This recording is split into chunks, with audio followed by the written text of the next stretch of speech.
ஐயா, ஆடாத்தோடை அப்படின்னு சொல்லக்கூடிய மூலிகை பக்கத்தில் நிற்கிறீங்க. மக்களுக்கு என்ன பலன்னு சொல்லுங்கய்யா. சொல்லிடுறோம். ஐயா, என்னாச்சு? சளி சாமி, சளி. சளி மட்டும் இல்லை, தும்மல் வேற ஓயாம வந்துருக்குல்ல, இவங்களுக்கெல்லாம் ஒரு மருந்து. அட, மருந்து சொல்றதுக்கு ஏதோ பிரச்சனையோ? ஆமா ஆமா ஆமா ஆமா ஆமா ஆமா. சளி, இருமல், மூக்கில் தண்ணியா ஒழியுது, அச்சுன்னு தும்புவாங்க, தும்ப முடியாம தும்புவாங்க.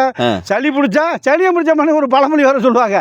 அந்த மாதிரி அந்த சளியை நீக்கக்கூடிய அற்புதமான மருந்து ஆடாதோடை. ஆடாதோடை. ஆடாத சளியெல்லாம் ஆட்டி வச்சு வெளியே கொண்டு வரணும். இதுக்கு ஆடாதோடைன்னு பேர் வச்சிருக்காங்க. உள்ள பார்த்தீங்கன்னா உள்நாக்கு இருக்கா பார்த்தீங்கன்னா, அந்த உள்நாக்கில் வந்து சளியை அடைச்சிக்கும். உள்ள நுரையிலிருந்து அதை வந்து இது உள்ள உடனே அந்த சளியை பூரா எடுத்துட்டு ஒழுங்கா பேச்சு குரல் மக்கள், தொண்டை குரல் மக்கள் கொடுக்கக்கூடிய ஆடாதோடை கபத்தை பூரா எடுக்கக்கூடியது. அதாவது வாதம், பித்த, சிலோத்தும நோய்னு சொல்லக்கூடிய ஈழ, இருமல், ஆஸ்துமா, டிபி வரைக்கும் சரி பண்ணக்கூடியது இந்த ஆடாதோடை நேர்களே. இந்த ஒரு மனிதன் சாதாரண ஒரு இலையை பிடிங்கி தாராளமாக சாப்பிடலாம். ஒன்றும் கவலைப்படுங்களா அவசியமே இல்லை. பச்சை சாப்பிட்டா எந்த நோய் நொடியும் இல்லை. ஆனால் கொள்ள கசப்புங்களையா? கசப்பு வந்து நோய் தீரல.